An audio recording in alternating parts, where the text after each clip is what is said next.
안녕하세요. 축구 터는 남자 야진입니다. 한국 축구대표팀이 카타르 월드컵 최종 예선의 최대 고비였던 이란 아자디 원정을 무사히 마쳤습니다. 비록 아자디 원정에서 한 번도 승리하지 못한 징크스를 깨진 못했지만 기대 이상의 좋은 경기력을 보여줬죠. 특히 이란전에선 벤투 감독이 오랜 기간 준비해온 플랜 A가 자리 잡는 모습을 보여줬다는 점에서 고무적이었는데요. 하지만 여전히 후반 중반부터 급격히 불안해지는 경기 운영은 아쉬움을 남겼죠. 이번 영상에서는 이란전에서 나타난 한국 대표팀의 경기력, 그리고 앞으로의 과제에 대해 살펴보도록 하겠습니다.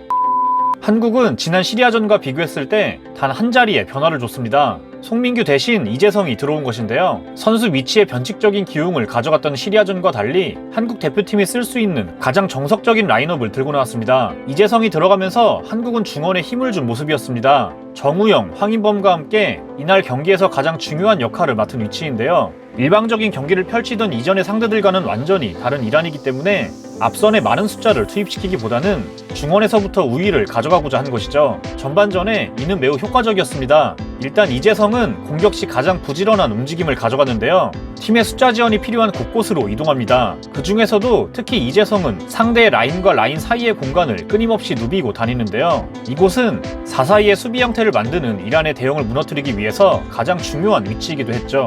전방에선 이재성이 흔들어줬다면 후방엔 정우영과 황인범이 있었습니다. 양팀의 구도상 기본적으로 상대보다 더 많은 미드필더 숫자를 확보할 수 있기 때문에 정우영, 황인범은 비교적 쉽게 공을 받으러 움직일 수 있는데요. 이를 막기 위해 이란은 누롤라히를 활용합니다. 후방에서 편하게 볼을 투입시키지 못하도록 누롤라히가 정우영과 황인범을 번갈아 압박하는데요. 이렇게 꽤나 먼 위치까지 따라 나오는데 이는 우리에겐 기회였죠. 이렇게 이란의 미드필더 뒤에서 기회를 노리는 이재성에게 넓은 공간이 제공됩니다.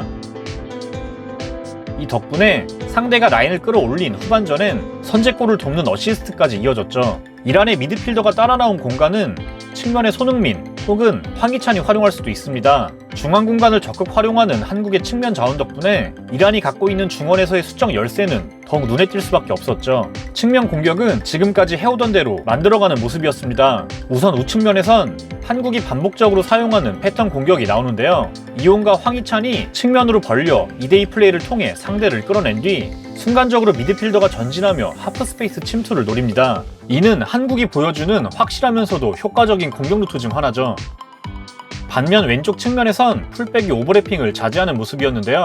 홍철은 평소와 달리 주로 후방에 머무르며 앞에 있는 윙어를 지원해주는 모습이었습니다. 벤투 감독은 초반 지휘봉을 잡았을 때와 달리 시간이 지나며 양측면 활용에 대한 변화를 만들어냈는데요. 풀백들을 적극 활용해 측면을 공략하던 과거와 달리 이제는 경기마다 혹은 기용되는 선수마다 다른 역할을 부여하며 비대칭적이고 변칙적인 모습으로 측면을 공략하죠. 이번엔 한국의 수비 상황을 살펴보겠습니다. 일단 2명의 미드필더 숫자를 두고 있는 이란은 후방에서 중앙을 거쳐 공격을 넘어오긴 쉽지 않습니다. 한국의 압박 역시 효과적이었는데요. 특히 이재성은 이란에서 후방 플레이메이커 역할을 맡은 에자톨라이를 적극적으로 압박하며 전진을 방해하죠. 이는 물론 황인범과 정우영이 뒤를 커버해주기 때문에 가능했습니다.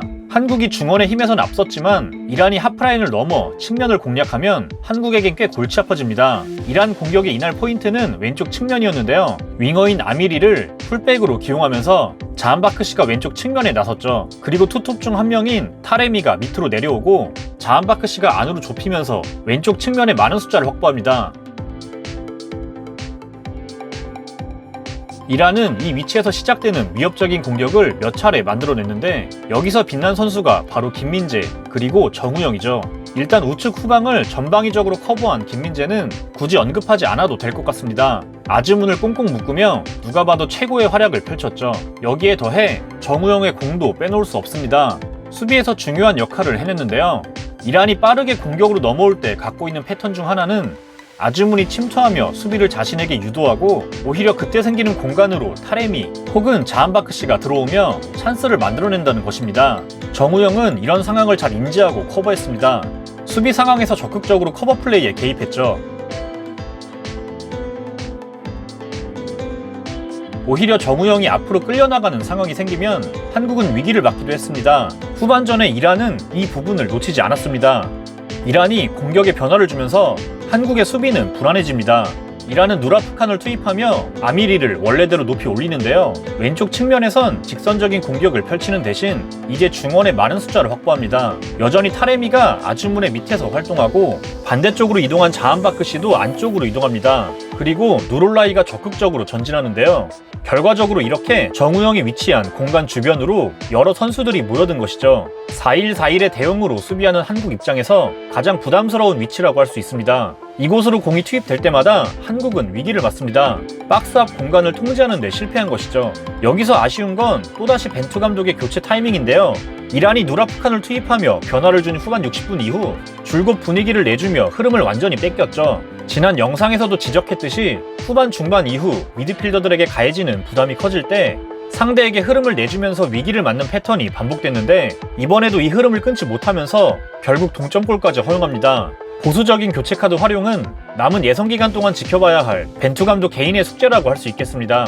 이란전에서 또 한 가지 아쉬웠던 부분은 황의조 선수의 역할입니다. 대표팀 각 포지션 선수들의 역할이 잡혀가면서 명확한 경기 방식이 드러나는 것과는 달리 황의조의 활약은 아쉬움을 남겼는데요. 이 부분은 따로 영상을 만들어야겠다 싶을 정도로 여러 포인트들이 있기 때문에 여기선 간략하게만 짚고 넘어가겠습니다. 황의조를 돕는 미드필더들에게 전방위적으로 다양한 역할이 부여되면서 황의조 역시 득점 외에 해줘야 할 것이 많이 있습니다. 이동국 해설위원이 경기 내내 지적했던 팀 동료를 활용하는 움직임인데요. 본인이 가장 잘하는 공간으로 돌아뛰는 것뿐 아니라 상대 수비 한 명을 붙잡고 볼을 지켜낸 뒤 침투하는 2선 선수들을 활용하는 플레이가 필요한 것이죠. 이는 미드필드 숫자를 늘리고 이들의 유기적인 움직임을 강조하는 벤투 감독의 축구에서 꼭 필요한 역할이라고 할 수 있습니다. 실점의 빌미가 됐던 이재성의 패스미스 상황에서도 황의조가 뒤로 침투하는 대신 공을 받으러 내려와서 패스 선택지를 늘려줬으면 어땠을까 하는 아쉬움이 남죠.